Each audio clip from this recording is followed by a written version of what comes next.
podcast is for attorneys who are running their own firms. We explore tactics, tools, and stories related to pushing past simply lawyering well and into building a successful firm. Working in your firm and working on your business are two very different things. This podcast focuses on the latter. Okay, this week's episode is with a very special guest named Luke Tyson. I've known him for almost a couple of years now. My husband has known him for much longer because they work together at Manal, which is you'll hear about in the podcast. Luke is the operations lead at Manal, and his background is in tech, and so taking this job meant a lot of different things for him, and he has really proven to be great at operations and efficiency and helping the company move forward in all the right ways. And that means being in tune with the team. That means providing the team what they need to succeed. That means systems and processes and efficiency.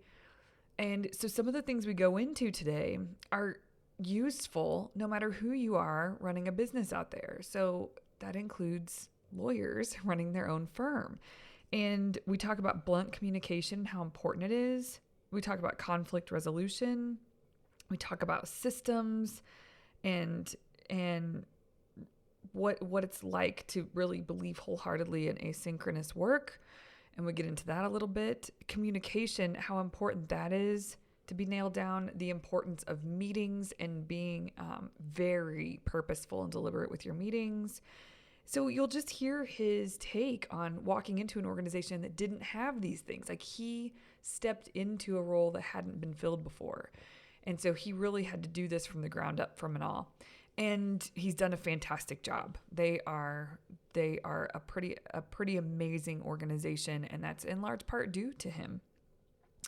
I want you to really listen to today and think about how you can implement. Maybe there's one or two nuggets that you want to implement pretty quickly, and make a point to do that. Schedule time on your calendar to spend some time to think about how you can improve an area that maybe is a good takeaway from today. I think you'll really enjoy Luke. And as a side note, his identical twin brother has a law practice in Seattle. He runs his own firm. And so, this is really, this kind of conversation is familiar with Luke. So it's super fun to dig into this stuff. This is a longer interview than I have done before, but our conversation is about a little over an hour. But I hope you find it interesting and useful and some good takeaways and a different perspective from, someone outside of law who's implementing the same kinds of things. Sometimes the best ideas come from a different world, a different playing field, so that you can listen and bring them into your own. I think you're going to love it. Please enjoy. Well, hello, everyone, and welcome to this week's episode of the Velocity Work Podcast. Today, I have a super special guest to share with you. His name is Luke Tyson. He is the operations lead at Manal, and I'll let him say a little bit more about that. And so, Luke, first of all, welcome to the show. Thanks, Melissa. I want to give you an opportunity, and then I'll share more about why I asked you to come on the podcast. But will you explain to everybody what Manal is? Because I used to say it's this awesome backpack company, but it's like so much more than that now. Yeah, absolutely. You are correct. Manal does design and manufacture backpacks, and we sell on Manal.com, which is our e-commerce site, and we sell all around the world. So the way the company was started initially, it was to design travel bags. And so the two founders are from New Zealand. The way they initially set up the company is they were travelers. They were on the road all the time, and they lived out of their backpacks. And they basically couldn't find a backpack that suited all their needs. And so what they tried to do was build that backpack. So that was the first version of Manal in 2013. And since then, the company has evolved a lot. Now, not only do they make the travel bags, but they also make daily bags in a few different forms with zippers, with roll tops, crossbody bags. So sort of a mix of urban plus travel bags. in a very minimalist kind of design that you could take into a meeting, that you could take on the road, that you could take on Amtrak, that you could take on a flight. So all sort of across the range. And the company is evolving to, yeah, just continue to kind of try to meet the need of the lifestyle of people who are on the road and who are working from a lot of different places. So anyway, that's kind of the synopsis. Cool. Yeah. And so for any of you who haven't heard of Manal, you should go check them out. It's MINAAL.com. Yes. And they have amazing products. And full disclosure, my husband is the growth lead at Manal.com. So he works with Luke, which is kind of how I know Luke. I have had the pleasure of being around him in a few different scenarios where they are having their retreats for their strategic planning, and Luke really heads those up for the company. And so I've really connected with Luke over how he facilitates those, and he's sort of Jedi at operations and systems. And so I've asked him a lot of questions, and we've had some good conversations. So I thought it'd be fun to have you on because Manal's journey and you being such a big part of that, there's been a lot of lessons that have been learned inevitably and a lot of things that you've had to put into place to lead them. And so I would love to just have an open conversation that others can listen in on about what that's looked like, and have, I think that people will have just naturally have some takeaways that they can go back because they have teams they're leading and they need to be tight with how they're operating. And I think there's some universal things, even though it's a very different kind of business, what you bring to Manal should be brought within business, period. And so I think it could be a really helpful conversation. So, okay, I asked my husband, Derek, before we got on this call. I told him I was having this conversation with you, and I said, what do you think I should ask him about? Like, what's something that stands out to you that like blows your mind about how, because he has said that you are his favorite person he's ever worked with. And so I'm like, well, that's a huge compliment. So what do you think it is that he is so great that I should definitely ask him about? And he said, without hesitation, he said, blunt communication / conflict resolution. And so that was one of the other things. And he just like rattled this off really quickly. Good systems thinker, creating structures, SOPs, frameworks, leveraging previous work that we've done, builds. And like he said, for example, he had built and launched a playbook, or he built a playbook for launches for us based on what we've done. He creates tools for velocity. And this, which I think would be really cool to get into later in the podcast, but he said he's a huge believer in asynchronous work.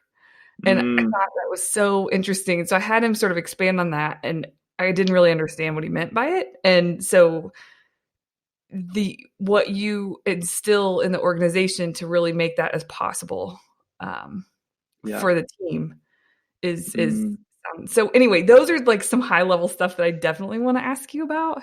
Yeah. So I guess where do you want to start? Fitting to start. Let's start with the blunt communication and conflict resolution. Yeah. I mean, that is a really good place to start. Yeah. Okay. So what if you, I guess, have you always just been good at this? Is this something that you were really deliberate about, that you've developed? And how do you make that work in an organization and sort of keeping the peace, but also being very blunt? That's a great question. Your first question was, I love that question. Have you always been good at that? Because for me, the answer is absolutely not. Like that was never my strength. And I think growing up, harmony is really important to me, and good communication is really important to me. But I really struggled with being able to be direct with people, and to be able to tell them if I didn't agree with something or if I had feedback for them. And actually, when I started my career, so my first job was in a tech startup in San Francisco. And I thought that communication was one of my strengths because I'd always been told that, hey, you're a good communicator. Hey, you can hold a conversation. And so I had this self-image of being a strong communicator. What I found out is that I was actually a terrible communicator in a professional environment because I was always aiming for harmony and for people to get along.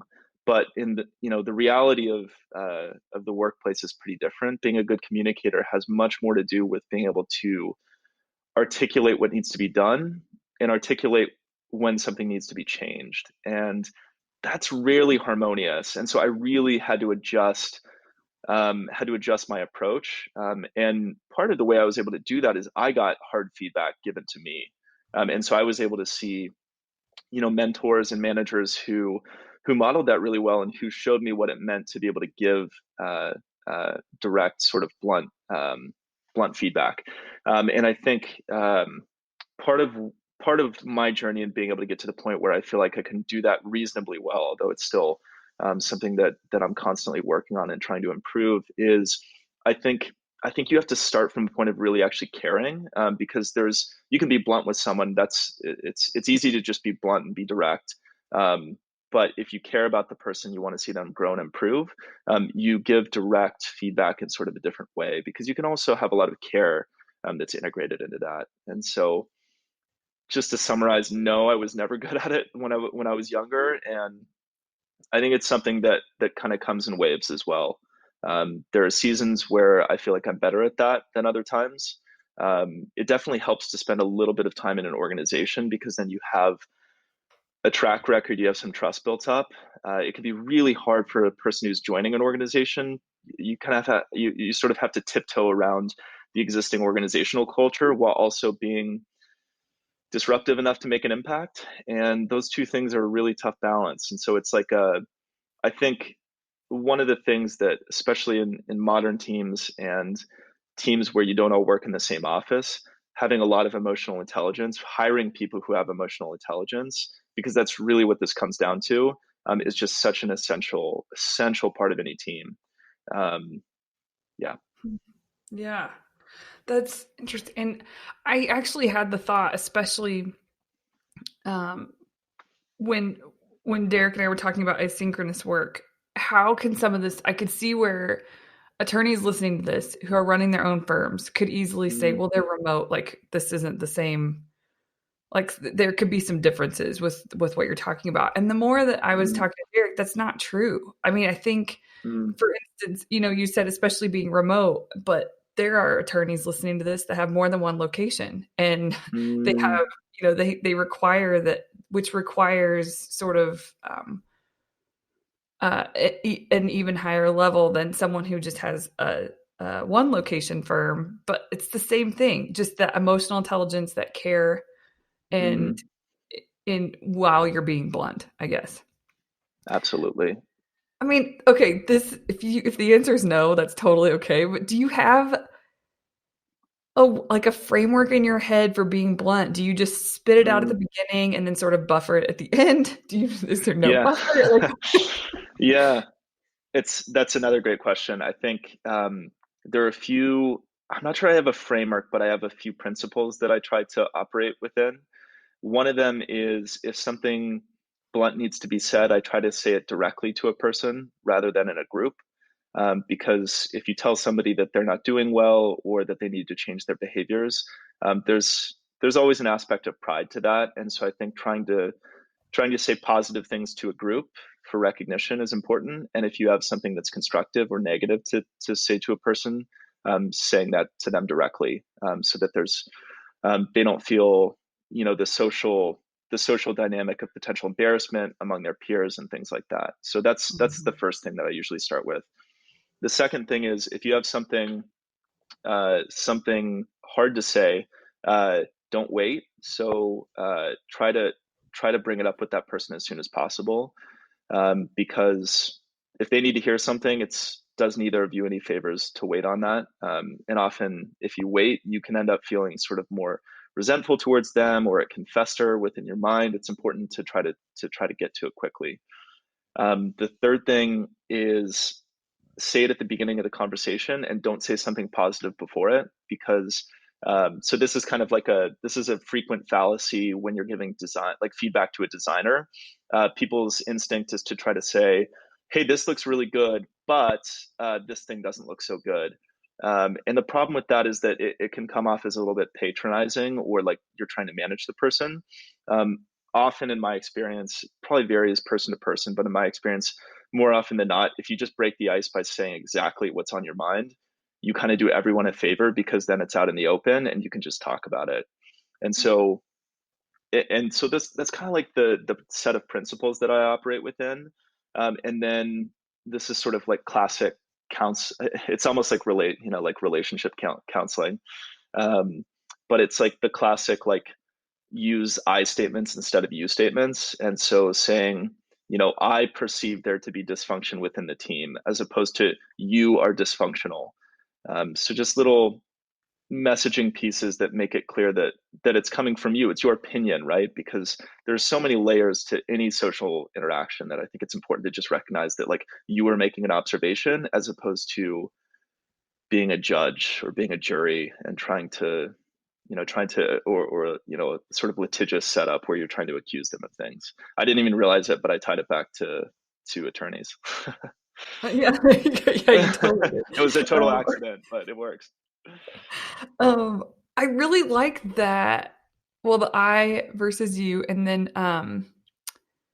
the point you made about being just get it out up front. Don't Mm, say something positive and then spit it out. That I think is helpful because I think we feel like we're doing it right if we praise them and then let them know our mm, feedback.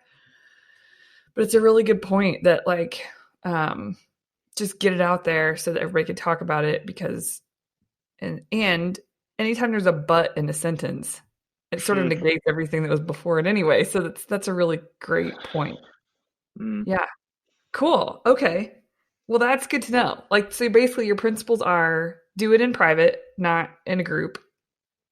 Wait, the second one was The second one was do it, don't wait.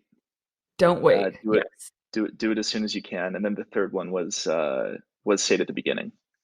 Yes. Say it at the beginning and then also use I statements versus you statements Yes, or instead of you yes. statements. Okay.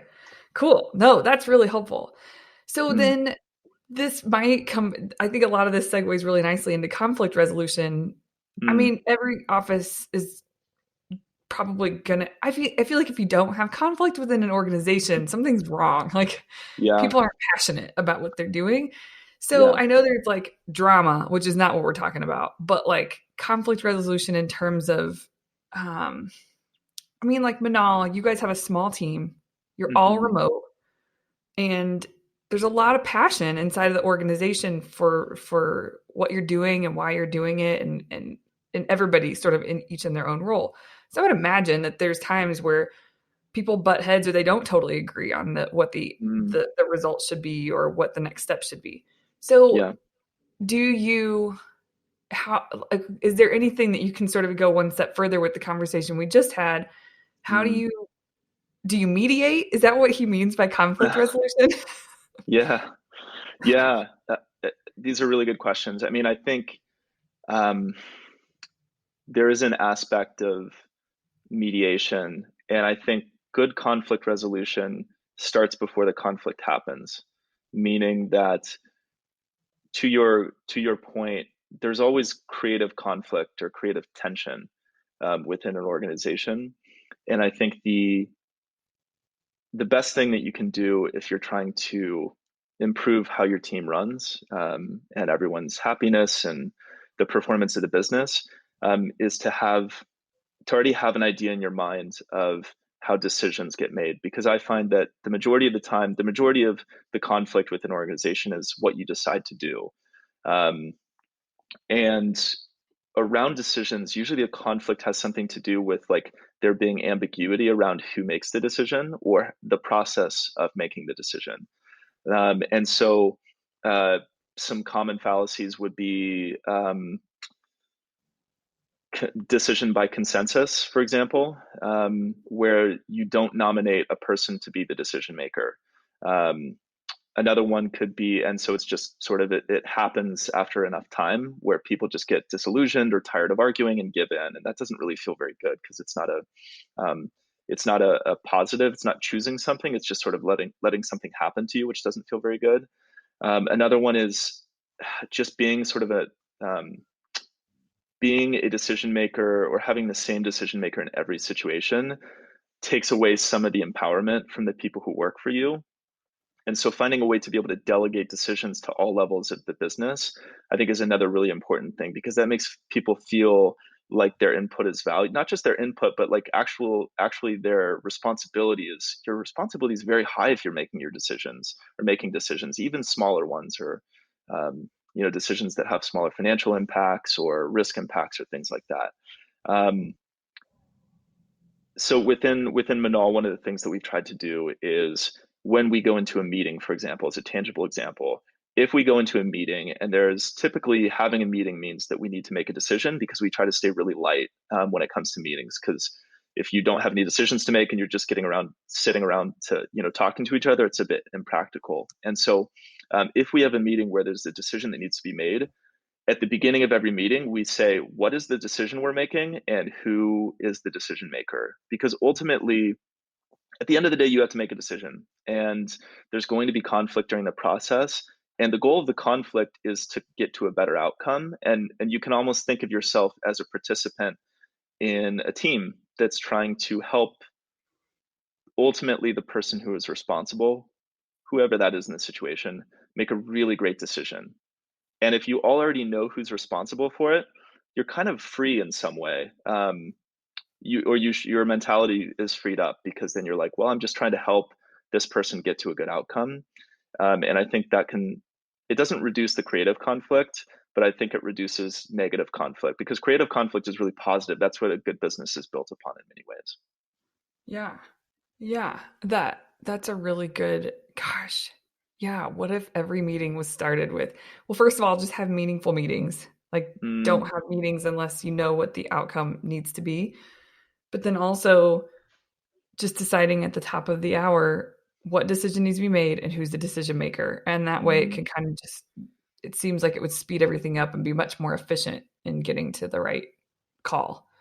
So, Absolutely. And I've also, when you and I have had conversations, I've been impressed with how you run meetings as well. Like, you're actually much more organized than I am. I don't want to take really much credit here, because I think in a lot of, like, that decision maker thing is an important piece, but it's like, I've heard from you, like, you have a whole rubric for how you set up calls to make sure that there's structure and there's management. It's like those things are really good, because they take the tension off the people who are on the call or who are in the meeting. And that helps. That's designed to help the people who work for you. yeah, yeah. Well, thanks. I think I can always improve on that. Even I was just thinking that last week. I'm like, that meeting wasn't as tight as it should be. So I always have room to Always. work too. It's like a week to week thing, day to day thing. Yeah, totally. Okay, so sort of on that note, then I wanted to ask you at some point. So this may be the perfect time to do it. Um, Derek mentioned within Manal, you guys have this is more when he was talking about asynchronous work, Mm. and I didn't understand what he meant when he said that, and so I was. Does that mean is that his word or does that mean something to you as well? It does mean something to me. I think that Okay. Derek and I connect on this really closely, because asynchronous work, I think, is somewhat associated with remote work. And so Manal is a remote team. We have people like, I live in Paris, Derek's in Denver, another one of our people lives in Tokyo. So we're all over the globe. Um, Dubai, you Asynchronous, in Dubai. yeah, yeah, Dubai, that's right. Portugal, Mexico City. So we're really a global team. And so we almost have no choice except to communicate asynchronously, um, because of time zones. But I think asynchronous work means more than just being on different time zones to me. Um, I believe that I'm a better worker when I have space to think deeply and think critically and generate work, that's not just collaborative, but that's something that I've considered deeply and worked on. Um, However, you still need to collaborate with people. You still need to get reviews from people. You need to get buy-in from people. And to me, I think asynchronous work, some forms of asynchronous work that can be really inefficient, is to have a lot of meetings where you're just talking and taking notes, because not everybody is at their best in those situations. Some people are, and so that's part of why meetings happen. But there are other people who need space to be able to do deep work on their own, document it, write it down, share it with other people, so that they can read through their thought process or review something that's visual or whatever it may be. Um, and that's such like an important part of quality work, I think, because I think when you write, you think. Um, to me, writing is thinking. And so if you have space to be able to create content in that way and then share it with your teammates, you can create this really kind of like sustainable, creative level of quality that can be hard to replicate if you're just talking all the time. And so for me, asynchronous work has just been one of those really wonderful things. In some ways, it's easy. You're forced to do it in a remote team, and so you just don't even have a choice. Um, but I think for any team, it's applicable in a lot of ways. And I think also like for attorneys, for example, like in that industry, because it's such a precise language really matters, precision really matters, and often like review is an important part of that. Um, Getting your written collaboration down with the people who work for you, I think can go a really long way. And it can be, yeah, it can really be a velocity thing that can really kind of supercharge the velocity that your business moves at. Yeah, the reason I decided to jump here next is because you were talking about meetings and you really try to be dialed in for meetings. And the only way you can really do that is if you've been communicating up until the meeting, right? Like if you guys Mm, just showed up because you're all spread out. If you just showed up to a meeting that you had and you're like, "Okay, so what's up?" Like mm, that wouldn't work. You really rely on the tools that you have so that everybody's totally up to speed and the meeting is super short and for a mm. deep purpose, I Yes, guess. Is that fair to say? absolutely. Absolutely, yes. Which is the way a meeting should be run, because otherwise you're just trying Mm, to catch everybody up first, and it just drags out and mm, super inefficient and yes. unproductive. Okay, so with that, so you have meetings, and I know you Mm, guys try to keep them as short as possible, yeah. and you wouldn't be able to do that without your tools.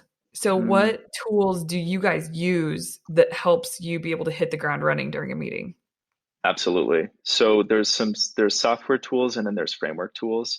The software tools that we use Slack, which is a collaborative chat tool, um, which is an important part. That's kind of for quick communication. We also use Quip, QUIP, and Quip is the best comparison is that it's like Google Docs. So it's a text editor. But I prefer to Google Docs because I think the collaboration tools are just they're just better. They're more targeted towards business collaborators, whereas I think Google Docs is a little bit more broad. You've got students, you've got families who are managing budgets, all sorts of things. Quip, I think, is really great for professional working teams. Um, and then there's like a call structure tool that we use that actually I was introduced to by you, which I think is really great. And we've kind of modified it. We've modified it for our team, but it's a structure. It's a predictable structure that you can follow um, each time you do a call, and it's just it's almost like a ritual. It's like making coffee in the morning. It's just following a ritual that gets you into your kind of into your groove. And so, just like a couple examples, we try to start every call on time, which is a respect thing. Um, we start with positive focus. And so, we'll look for an opportunity to talk about something that's going really, really well in the business. Because often, like calls can feel, because you're trying to solve a problem or make a decision, you can go into a call feeling like kind of tense and like negative in a lot of ways, and that can restrict creativity. And I think that positive focus can change the energy around that. And there's a whole bunch of other things that are more tactical that we get into in that structure. But honestly, just that call structure that you introduced has already made a pretty massive difference. It's predictable. It's everybody knows what to expect, and there's a level of accountability that's brought to that and positivity that's brought to that. Um, that Cool. has yeah that has made a pretty significant change for us. Cool. Okay, yeah. What about your uh project management software? You guys Hmm. use Asana? We use Asana, yeah, yeah. We use Asana now. We used Trello for a while. We've used Google Sheets at various points. This feels like a classic progression of a company. It's like Totally. everything starts in Google Sheets, and then you end up kind of like bouncing back and forth. But we found a pretty happy home in Asana. I think um, in terms of project management tools, it's yeah, I think it's it. There's a little bit of a learning curve, and it's not quite as fast maybe as some of the other ones, but I think The design is it's really clean, it's really modern, it's great for collaboration for pretty small teams. It's not the cheapest thing, but it's if you use it every day, if you have collaborators that you're going to use it every day, I think it's a pretty great tool. I can't remember if I asked you this last time I talked to you or not, but have you heard of ClickUp? ClickUp, yes, I've heard of it, but I haven't used it. Okay, that's I feel like there's people switching now from Asana to ClickUp, which is Mm, fascinating. Which I yeah, think it's so tempting to bounce around I know, um, right? It is. because well, and okay, so here's what I noticed about the way that you implemented Asana into the organization Mm, versus even me, my tendencies. People's tendencies is to sign on and feel really good about the decision to sign on, and they sort of get half baked mm, in the tool, and so they're not fully. I've done this, so you're not full. It's not your life isn't there, like so you don't always go there. You just go there when mm, you know you have tasks to check off. Like I think that you were. I remember you about a year and a half ago being super deliberate about mm, rolling this out to the team and onboarding everybody so it really was like how you guys were going to live in terms of project management mm-hmm. and which I think if you hadn't done that it probably wouldn't have been successful because everybody's kind of got their way to do things and Yes. so I would love to know your experience about just like when you're Mm, using a tool like that what it takes to be successful and then mm. the other part is I wanna know I saw you this summer and you were like, "Yeah, we're totally still using Asana," and you guys do, you rely on it very heavily, but you're like, "Ah," like you fell out of love a tiny bit with it over the year. Yeah, it's true. It's true. Yeah. Yeah. So it's man, that's those are great bookends because I think the first part is true. Like I spent a lot of time implementing it and thinking critically about what it meant to sign up for something versus to integrate something. And I think that's the big gap. Um, I remember working with a coworker in my first job, whose job it was to implement Slack throughout the team, and I think we had something like 200 employees at that company. We had several different offices, salespeople scattered all over the country. That was not an easy implementation for a whole new tool for people who were all over the place. And I just remember how deliberate this person was in making sure everybody made the move over successfully. And so success didn't mean send an email forward saying, hey, this is the software, here's your login. It was like almost like obsessive with like keeping up with how the progress that every person on the team had made through a combination of conversations, literally tracking usage per week because there's a lot of reporting that are built into these kind of softwares, and so you could see like work rate, for example, or how many times somebody had signed in throughout the week. And so I tried to take that to heart as well as just imagining what it's like to sign up for a new software because everybody uses software, and so you know what it's like to go through that initial learning curve, and then trying to anticipate the problems that people would run into with using it. And so I spent a lot of time on that, and it was like throughout a lot of like modes of communication, but the principle at the highest level was just like imagine how the person who's least motivated to use this is going to see it and try to adopt it and put yourself in their shoes. Because it's like if you find us, let's say you fall in love with Asana and you're over the moon about it, you've read all the reviews, you're the most excited person in your organization, not everyone's going to feel that way. And so it's like finding a way to harness that motivation and share the right information with people, was what I tried to harness on the front end of that. And then the back end, the book end to this, where my torrid love affair has like slowed down a little bit with Asana.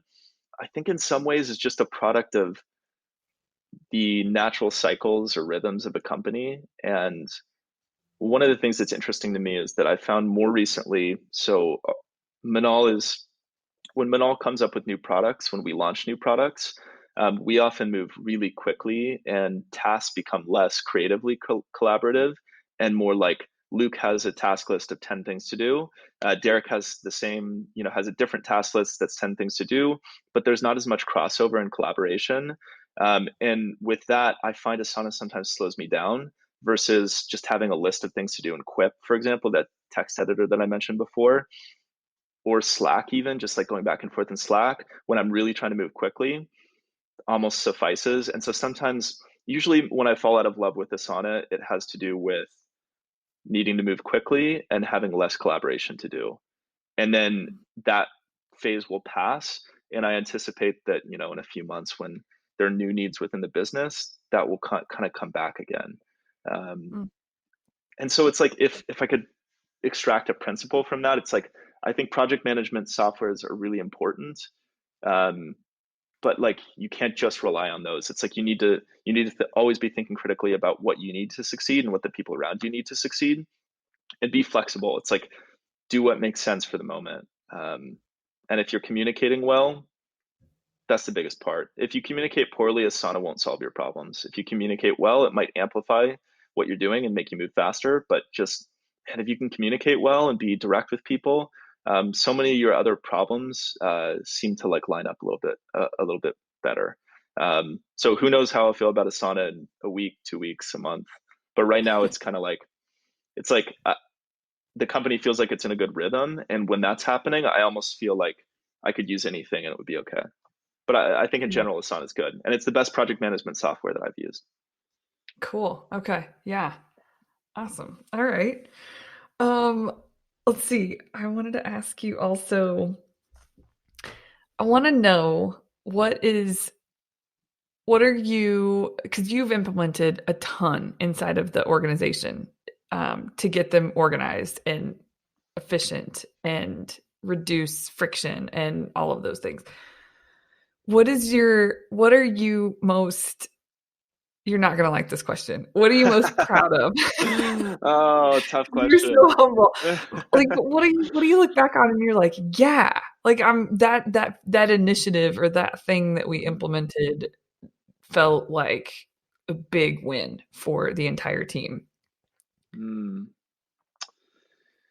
that's a that's a tough question. I think maybe one of the things that made the biggest difference was just bringing on my role. I don't know if it was my presence or just having somebody who was sitting in that seat. I think made a big difference for the organization.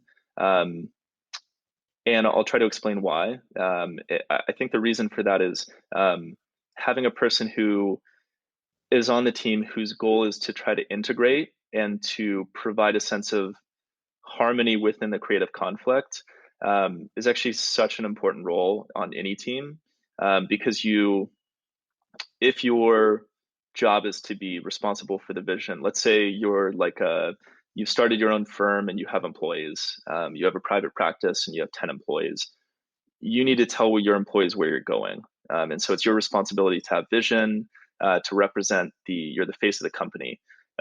When you get to that size, or even fewer people, even if it's just you, like you don't have time or the space to be able to do all these, not smaller things, but more like, yeah, literally like integrative things, like to be able to integrate all the moving pieces that are generated by your business and by the people who work for you. And so having kind of like a thought partner who can understand the strategy and the vision for the company, but who is partitioned from you in terms of responsibility is just like you just need that at some point. And I think it's like maybe if you have, your private practice, let's say, and you have 2 to 3 employees, you can probably get by.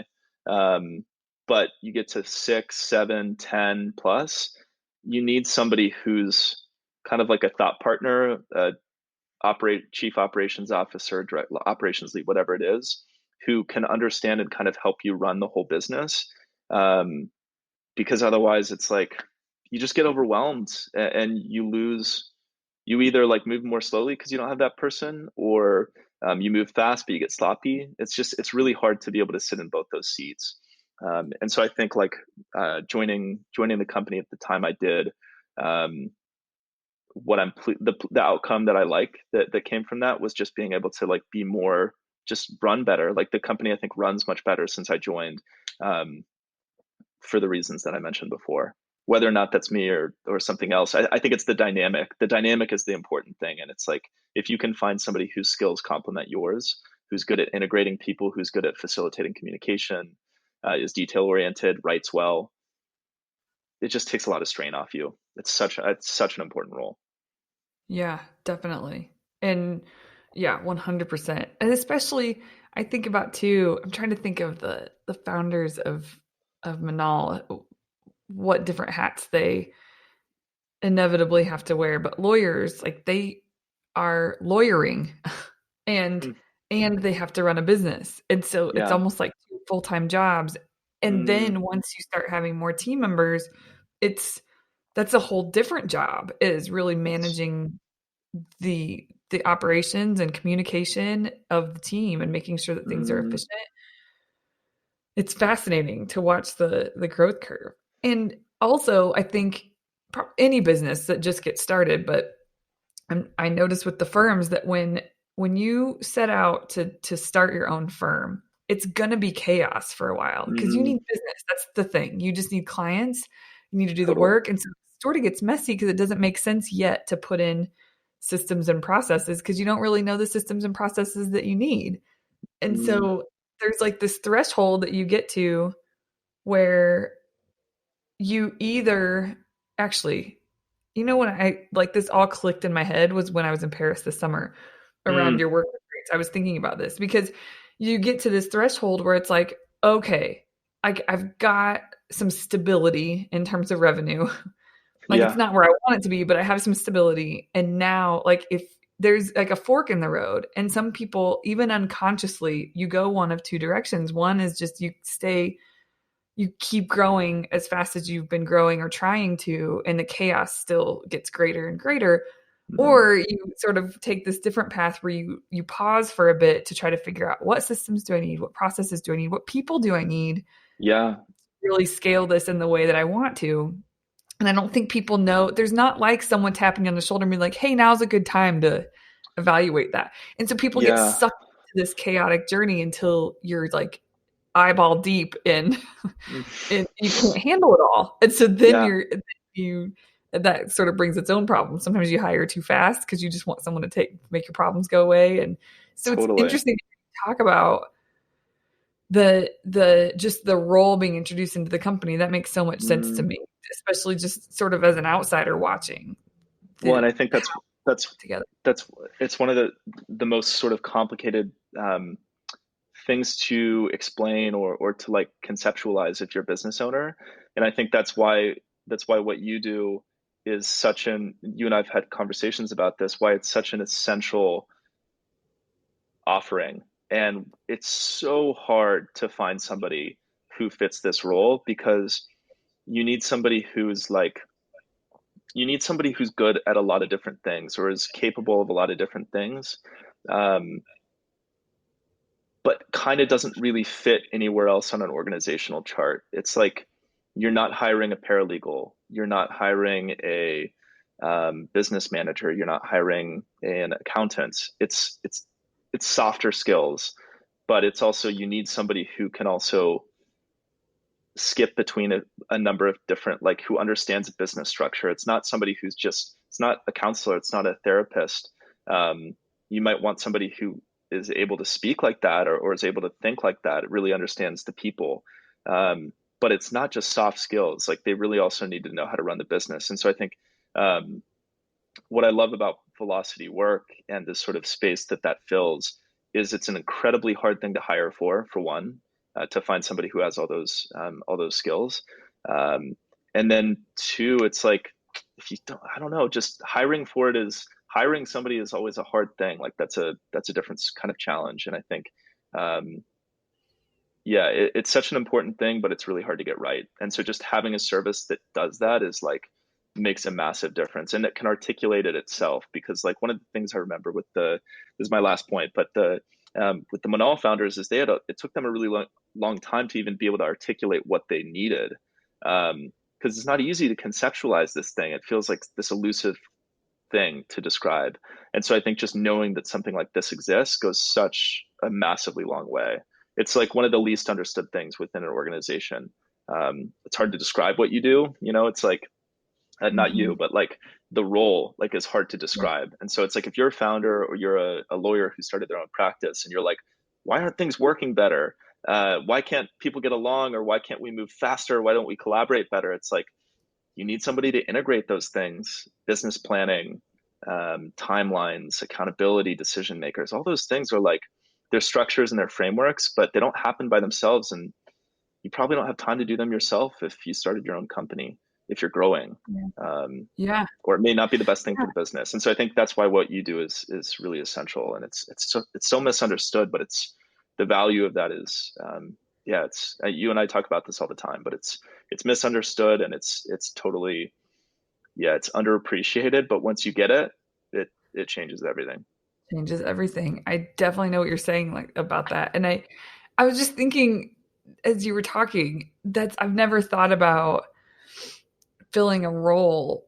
I almost think so when I do their accountability charts, or their what some people call organizational charts, but they're and when we fill out that role when it's time, it when that role needs to be added, it's either called an integrator or a COO, or which is you, like you are the COO of Manal essentially. Right. And Right.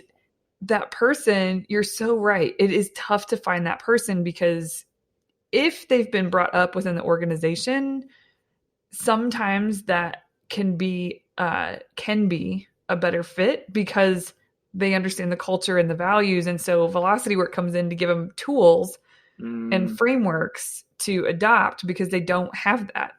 Otherwise, if you hire for that role, you need to hire someone like you were talking about that has both, is really great at the hard skills or the tactical skills, and with operations and systems and processes and frameworks and all of that and efficiency, but they also have to have this element of being able to connect with the team and mm, understand what drives the team and help motivate the team and keep their fires burning yeah. and help them Hmm. do their job to its fullest capacity. That is not an easy find, like you were just saying. And No, so, it's not a cheap find either. It's an expensive role. right. Yeah, exactly. And so it's almost like unless an attorney is once they kind of get to this place where they really do need that person, Mm, unless they're going to go out and spend quite a bit and invest quite a bit in this person and really try to find an operations person that has both of those skills, mm, that doesn't really always make sense for a firm. And so if they aren't going to do yeah. that, then it does make sense to partner with someone like Velocity Work, or there's other people out there, but someone Yeah. who is going to give tools and frameworks that you guys can adopt and take Mm, in your organization and run with it so yeah. that you can, because like you said, it changes everything. Mm, Everything. And it yeah. seems soft. It seems like Totally. it's kind of hard to spend money on sometimes or invest, but the flip side of it is it's the gift that keeps on giving if you get it right. Yeah. Yeah. It's like one of the things I've been trying to conceptualize a better way to describe what it is. Um, and what I feel like more recently I've kind of been hitting on is all the things that keep you up at night, or all the stressors throughout your day. It's the opposite of that. It's like being freed from that, and it's Yeah. not thinking about those things anymore, um, and being freed up to think about growth, or about creativity, or um, yeah, finding new clients, or whatever it is. Like the stuff that's kind of why you started in the first place. Um, because those are the things you want to clear. Imagine if you just had, and actually the one of the founders at Manal was one of the people who kind of planted that seed for me, because I think he was so he was so like just kind of like convinced that he didn't need to be doing those things. And I think that's another, or he didn't he it wasn't he shouldn't keep those stressors on, on his chest, on his plate. And I think there's also a thing that can happen when you start your own practice or your own company. You almost feel this sense of guilt for giving up anything, or you have a sense of like, I need to hold on to these things, and you hold on too tightly. And you don't have to do that. You don't deserve like wearing all that stress. Like you can give it to somebody else, if you find the right person, or the right service. Like, and by doing that, it's going to make you better at work. It's going to make you better at home. It's going to provide you more of like a well-rounded experience in your life. And I think that's why you started your own business in the first place. It's like, why you can go be stressed at somebody else's job. It's like you shouldn't. where it's like be stressed by interesting problems, not by conflict or, some of the internal stuff um, that you didn't start the company in the first place for. That's just a reality of what you have to deal with. And so it's like there are ways to set yourself up to avoid or to delegate those things. Yeah. Yeah, absolutely. This is all so good. I feel like we could talk for hours. I know Um, we could. oh, maybe we'll do round two someday if you're up for Yeah, it. we should. We should. Of course. I do. I wanted to sort of end on this because I just know that I I think I know what part of your answer will be, but I'm super curious to see. We've been talking a lot about on the podcast, and I have a program running right now with a group that we've been talking a lot about. They're sort of working on their mission and vision statements for their firm, and like that's something you guys have gotten clearer and clearer, and it kind of in the middle of right now in terms of um I don't know, revitalizing your branding and thinking through those things. And so I've been watching them create these vision statements, which are fantastic. Mm, But it's like I just realized there came a point where I realized that that is not necessarily, even though it's super meaningful for the company, it isn't the thing that drives them every day to wake up and keep doing the hard things that are mm, required on the way to whatever success means for them. And so I started sort of doing some research and Simon Sinek talks a lot about. Do you know who Simon Sinek is? I do. Yeah. Okay, he talks a lot about resilience and then so when I was digging through that rabbit hole, I really sort of was deduced that success, you have to have resilience to have success. And in order to be resilient, you've got to be very committed to whatever you're doing, or else you'll just throw Mm, your hands up because why? Why keep yeah. getting back up? Right. Yeah. And in order for that commitment to be so hard, so ingrained, and so true, you really have to have a compelling reason that keeps that fire burning. Because if you don't really have your own good, compelling reason or your own why, not the Mm, company's vision, which I do think that's really important, but I think there's so much emphasis placed on the company vision, like it's supposed to just be this flame inside of everybody that works for you and including mm, you. And I don't think right. that's true. Like Yeah, velocity work totally. vision, I love it and it's meaningful and it sort of guides my work, but it's not like I don't wake up thinking about the vision and I'm like, hell yeah, let's get out of bed. Mm, Like, yeah, do this. yeah. Right. Because there's something more selfish because we're human that Mm, like drives you to be committed to the vision. right. And so I've been talking to attorneys a lot about their like what is their compelling reason to get up Mm, and do the hard thing and sort of do the work that aligns with their vision for their firm.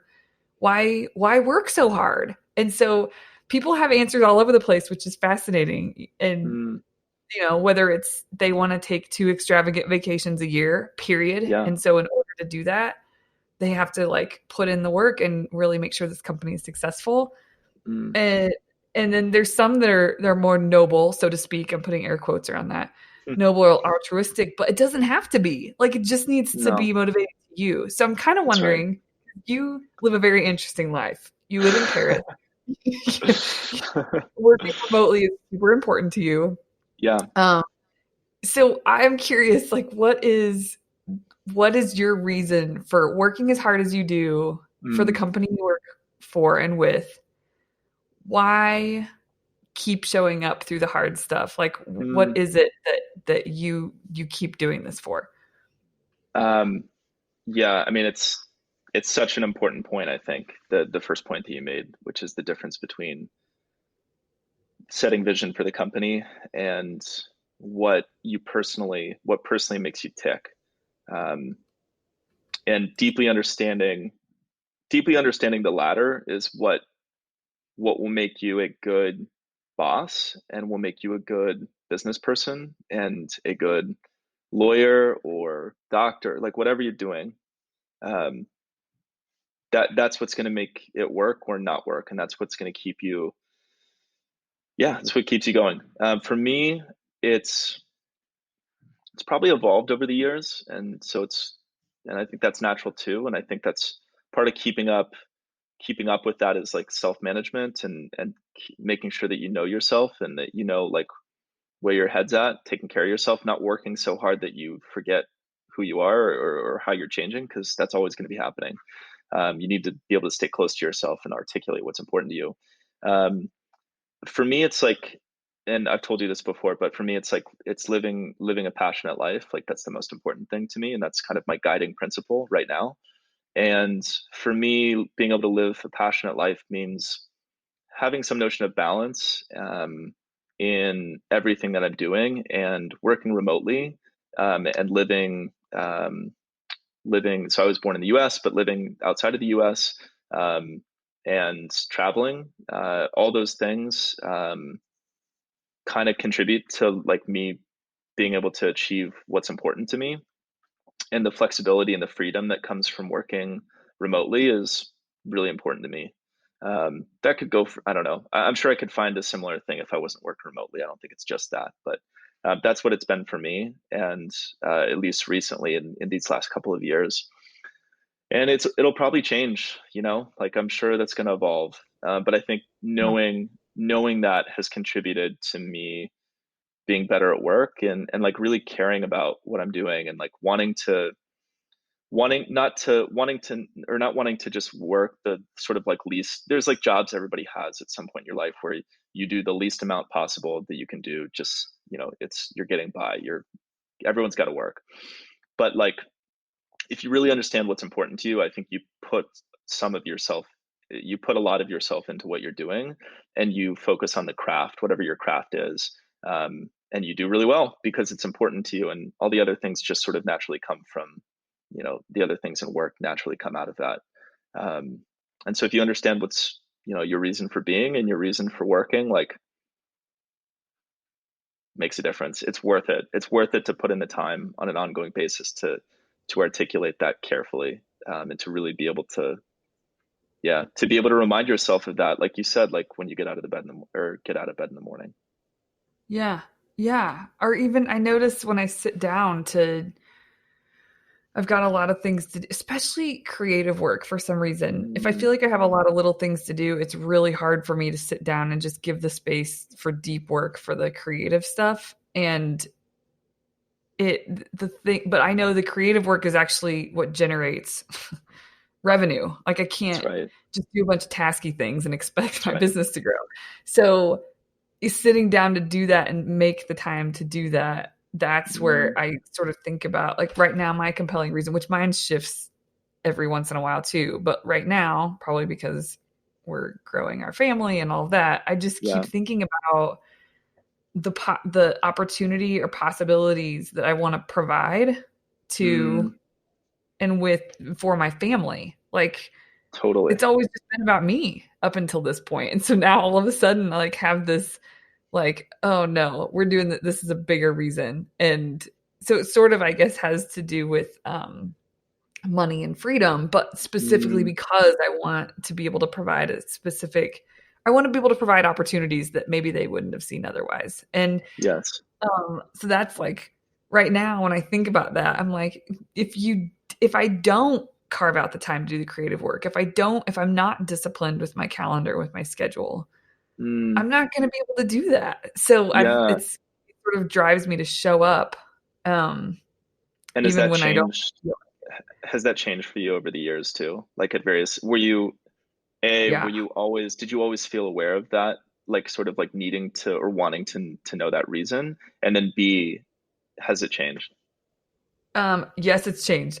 I didn't always know the reason. And I listened to, I have a coach that I work with and use a lot, and she has talked about a compelling reason. It's never really sunk in though for me. I just think I probably answered the questions that she asked, but it didn't really sink in. But Mm, looking back, leaving the consulting firm that I left, one of the biggest motivators, it was a ton of work to build this while I was trying to leave there yeah. and do both of those things. And a lot of work, a lot of stress. I was on the road constantly. So it wasn't like I was at home and I could be in my office and do it. And so my compelling reason back then, whether I knew it or not, or articulated or not, was I wanted control over my own life.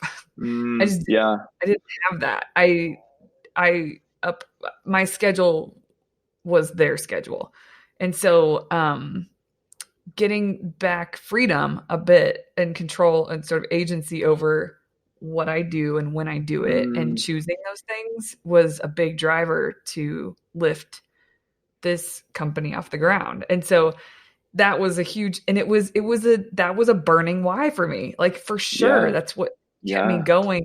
You know, I'd wake up at 4 a.m. and I had to be somewhere at 7. I'd wake up at 4 and work on this business. And Yeah. that was I never would have done, like, that's insane. I'm not doing that now. so, Yeah. so it's funny to think about just Mm, what you'll do. You'll go to the ends of the earth for if your why is yes, strong enough. So absolutely. anyway, yeah, it's definitely shifted. I was thinking yours was something around freedom and Yeah.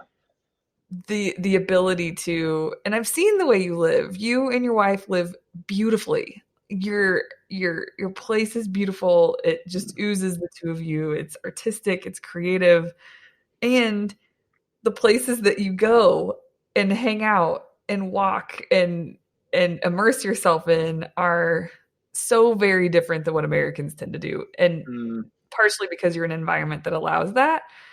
But that's, to me, that's where it's like, well, that's his why. He wants to be in that. It's important for him to be mm. able to be in those places and to immerse himself in those ways. So that's what I was wondering if yours is around. That's Yeah. that's a really it's a really kind thing to say, and I think it's yeah, it does come from you asked such a good question because I think that um, I think you can see when someone's living close to themselves or when they seem close to themselves, because it usually has to do with they understand like why they're doing something every day, and they feel in some control or they feel some freedom. Um, Freedom is like, yeah, it's that word is almost better um, than the words that I typically use to describe it because I think in some ways I was like, I don't know, maybe I like thought about freedom for a little while. I remember like having pretty strong feelings about freedom being a big part of it. I think maybe when I first moved to remote work because I just remember going to the office every day. And for me that was just like there were things I loved about it, but there were also things that just like made other parts of my life much harder. And I think for me I found something that was a little bit closer to the natural rhythms of my life and like what fit better with my value system. Um, I think you know when you're living in a way that's authentic to yourself, if you've thought about what matters to you. So it's always, I Yeah. don't know, it's always time well spent if you can put that time in. Like, and the funny thing is, like, sometimes you find that out by doing work. You know, it's like work's an opportunity for the rest of your life too. It's not just an opportunity to fund or to fuel the rest of your life, but it's like it teaches you about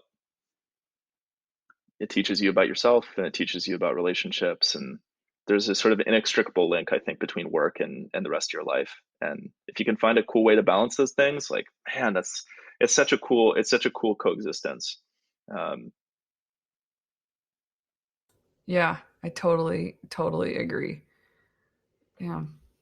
Yeah. And okay, the last thing I'll say, just because it's in my head, it, I, I don't know if you have felt this before or if this is just a construct in my own mind, but the vision for the company, especially when it's a small company or a solo company, mm, even if you're the founder, there's almost this expectation that the vision has to be so good yeah, that it lights this fire in you. And I do think that that is true, but it just seems like lately the conversation I've been hearing around vision statements and or mission statements is that it's supposed to be the end all be all. And I just think it would be so freaking weird if you had a mm, team of people walking around and their whole cause, unless it was a cause like a nonprofit or and everybody totally, was, I don't know. Like I'm sure there's situations where this would apply and make more sense. But generally speaking, a business yeah, is not going to be the flame for your team. no, And so no, trying to pretend I like we're all totally living agree. for this I is totally it's agree. a little crazy. It is a little crazy and I think so much of it spawns from this weird sort of tech thing, this idea that came from tech, which is like you have to have a cause or a purpose that's outside of generating revenue or profit for a business for the business to matter. And I just, that's not true at all. And to me, it's disingenuous to try to claim that. Not every business is set up to be that way. And so I think the best mission or vision statements, we talk about this a lot on our team, are simple enough and straightforward enough to be able to say to a friend, um, like speak the way you would talk to a friend. And so, but you might read a vision statement, you're like, wow, I would never. That's the most corporate sort of almost like nonsense. And you're like, no one would ever speak that way. Like, avoid that completely. And you could just be like, we exist to like help our clients like with their needs. It's like some businesses are really straightforward, and you don't have to. I don't know. I'm also pretty skeptical of businesses that claim some higher noble cause. I think there are some that can do it, but I think it's a pretty small group, and it doesn't need to be. You don't have to arbitrarily bake that in. Yeah. Yeah. Did you guys land on something like a purpose statement that feels really good to you guys, or not yet? We're super close. Yeah, it feels like it's closer than it's been. Um, I would say it. I'm not sure if I'm allowed to say it, so I won't say it yet. But if we Totally fair. do, if we do round two, I'll say it. Okay, perfect. But it's been Yeah. just even I think what's interesting is the process to think about what your real vision or purpose or mission statement. I always confuse the three of those. Um, Same. the process to be able to to get closer to something is real. That's usually what becomes valuable. So the final thing that you land on is like that's probably important too, but man, the process is, yeah, that's the real. I think that's the real gold. Yeah. Yeah. I totally agree with that. Having to think through and distill down to something, the process of that is that's a big practice. Yeah. Luke, thank you Of so course, much of for course, being on the call. anytime. Yeah, I'm definitely down for round two, especially because Yeah, as you guys grow, you will be through your branding and sort of all the work that you're doing right now around that, which that's a huge process to go through. And the growth that's going to happen. So it'll be neat to talk to you in, another 6 months or so and hear what's going on and new lessons that you've learned and all that good stuff. I can't wait. Thank you for Um, having me on. I love these conversations. yeah. It's the best.